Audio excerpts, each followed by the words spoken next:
So I think doctors do best of with their abilities. हर वो यही चाहते हैं जी, कि वो हर जी, कोई ठीक करे, जी। अपना बेस्ट लगाते हैं। और आप बहुत सारे ट्रॉमा के साथ डील करते हो, बहुत सारे नेगेटिविटी के साथ डील करते हो। इसी वजह से आप कीमोथेरेपी से आगे टारगेटेड थेरेपी में आ गए और पिछले कुछ वर्षों में इम्यूनोथेरेपी आ गई। हाँ, प्लीज़ तो एक्सप्लेन। इम्यूनोथेरेपी क्या है? तो हमने बोला कि कैंसर सेल्स हमारी बॉडी में बन रहे हैं, सबके बनते हैं, बिल्कुल। क्योंकि जीन्स खराब होते हैं एजिंग के साथ या शराब के साथ या सिगरेट के साथ। लेकिन हमारा जो इम्यून सिस्टम है वो उन खराब सेल्स को एलिमिनेट कर देता है, वो खा जाता है। तो किसी वजह से इम्यून सिस्टम भी सप्रेस हो गया कि वो इम्यून सेल्स जो कि लिम्फोसाइट्स होते हैं, जो कि ट्यूमर के चारों तरफ होते हैं, शरीर में होते हैं, उनका फंक्शन है कि कैंसर सेल्स जो भी एबनॉर्मल सेल्स बॉडी में आएंगे उसको मार देना, ठीक है। ताकि कैंसर बने ही ना। लेकिन वो भी चीज़ फेल होगी तो कैंसर बन गया। तो अब ये जब बात समझ में आई तो लगभग 10-15 साल पहले ऐसी दवाइयाँ इजाद हुई जिससे कि हमारे इम्यून सेल्स बॉडी के वो स्ट्रांग हो गए, और वो जो डरे बैठे थे या जो कि नकारा थे हमारे शरीर में, पेशेंट के शरीर में, वो एक्टिव होके कैंसर को खा गए अच्छा। और मरीज ठीक होने शुरू हो गए। ओके। तो ये पद्धति पिछले 10 सालों में अमेरिका में, यूरोप में और अब इंडिया में भी आ गई है।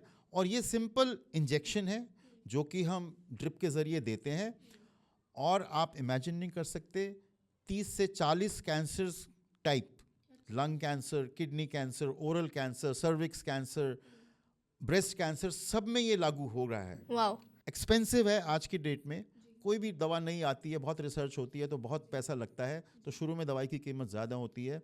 अगले साल से उम्मीद है कि इंडियन दवाइयाँ भी आ जाएंगी, कुछ चाइनीज़ भी एंटर कर रही हैं। जो चीज़ अब 7-8-10 लाख की मिल रही है तो शायद अगले साल में वो 2 लाख 3 लाख की हो जाएगी, जो कि हमारे मिडिल क्लास पीपल।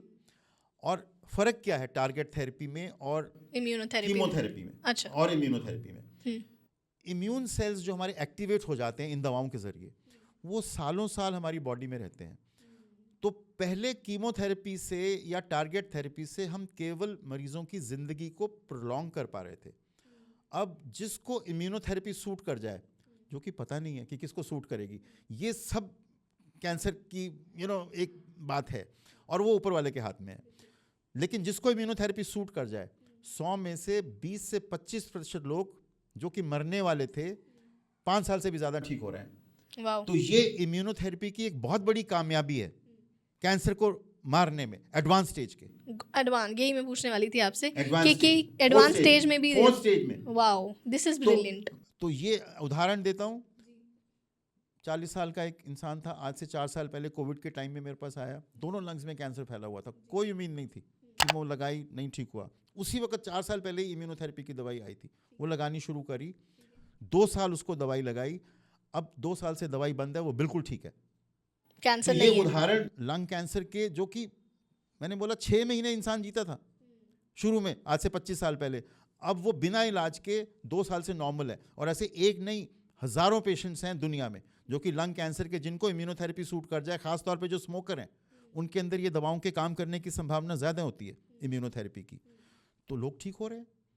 तो यही बात है कि उम्मीद नहीं छोड़नी है, दवाइयाँ हैं लेकिन लक फैक्टर सुप्रीम है, God has to be kind. Yes. अब आपने बात की इम्यूनोथेरेपी की। इम्यूनोथेरेपी की बेसिक सरल भाषा में आपकी इम्यूनिटी को स्ट्रॉन्ग कर रहा है, जो उन कैंसर सेल्स के अगेंस्ट फाइट करेगा। और वो स्टेज 4 में भी लागू हो रहा है। जो लोग मरने वाले थे, जिनका डेथ बर्थ दिख रहा था आपको, बट अगर उन्हें सूट कर गई तो काम करेगा। अगर उन्हें सूट ना करी तो इसका कोई साइड इफेक्ट है? इम्यूनोथेरेपी के साइड इफेक्ट्स बहुत कम है, 100 में से 95 लोगों को साइड इफेक्ट्स नहीं होते हैं। जैसे थायराइड खराब हो जाता है, गोली खिला देते हैं, थायरॉक्सिन या एल्ट्रॉक्सिन जो मिलती है। सिमिलरली, क्योंकि हमारे लिम्फॉइड सेल्स शरीर के हर एक हिस्से में है, तो इम्यूनोथेरेपी किसी भी ऑर्गन को अटैक कर सकती है, लेकिन उसकी संभावना केवल 3% है ना। आपका इंटेस्टाइन भी अटैक हो सकता है, स्किन भी अटैक हो सकता है, निमोनिया भी हो सकता है, आपको कहीं पे भी डैमेज हो सकता है। लेकिन उसकी संभावना इतनी कम है कि वो, उसका जो बेनिफिट और रिस्क रेशो है वो बेनिफिट की फेवर में है, कि 100 में से 60-70 लोगों को फ़ायदा हो रहा है, 20 एक लोग 5 साल से भी ज़्यादा चल रहे हैं, केवल 2-3% को नुकसान हो रहा है, वो तो डॉक्टर आइडेंटिफाई करके वो दवाई को रोक देता है, तो वो साइड इफ़ेक्ट्स रिवर्स हो जाते हैं। तो वो डॉक्टर की एक जजमेंट है कि किस वक्त उसको रोकना है और क्या टेस्ट हमें करने चाहिए। Usually thyroid test, cortisol test और दूसरे पेशेंट टू पेशेंट टेस्टिंग होती है। मुझे अभी तक की कॉन्वर्सेशन से ये समझ आया कि एक कैंसर तो है तो बहुत ही कॉम्प्लेक्स, क्योंकि आपके पास कोई भी किसी भी चीज़ का एक पर्टिकुलर आंसर नहीं हो सकता। उसका रीज़न यही है, हर एक कैंसर की जीन्स अलग अलग हैं, हर एक का फैलने का तरीका अलग अलग है। बिल्कुल, कैंसर अलग है, पेशेंट अलग है, बॉडी अलग है, Absolutely. और स्टेजेस अलग है, Very तो complex. It's very complex. complex. But उम्मीद है एलोपैथी में बहुत सारी चेंजेस हो रहे हैं, बहुत सारी एडवांसमेंट्स हो रही है, रिसर्च हो रही है, जिससे there is a lot of hope in this area. उसका जब दवाओं की बात आती है तो जी। उदाहरण ये है कि आज से 20 साल पहले, 25 साल पहले एक कैंसर को फाइट करने के लिए 2 दवाइयाँ होती थी। आज मेरे पास किसी भी कैंसर का टाइप बोल दीजिए आप, 10 से 15 दवाइयाँ हैं। वाह।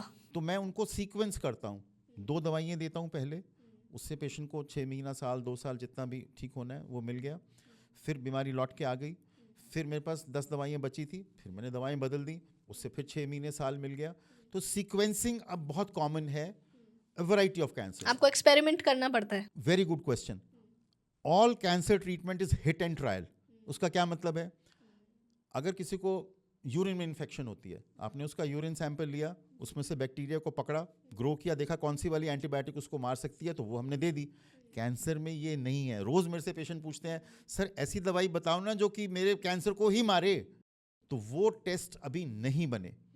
ब्रेस्ट कैंसर जैसे हार्मोन रिसेप्टर पॉजिटिव है, पहले सबको कीमो देते थे हम, अब सिंपल टैबलेट्स देते हैं और 5-5 साल तक पेशेंट्स नॉर्मल लाइफ लीड कर रहे हैं। जो बैंकर है बैंक में जा रहा है, जो टीचर है वो क्लास में जाके पढ़ा रहा है, जो काम में है अपने ऑफिसेज जा रहे हैं। तो ये दवाइयाँ इतनी अच्छी आ गई हैं जिनके की साइड इफ़ेक्ट्स नहीं हैं, कम है, क्वालिटी ऑफ लाइफ मेंटेन्ड है।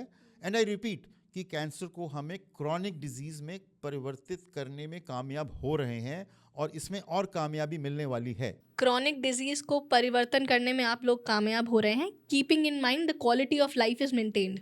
क्योंकि हम कीमोथेरेपी से दूर जा रहे हैं, हम टारगेट थेरेपी पे और इम्यून थेरेपी पे जा रहे हैं।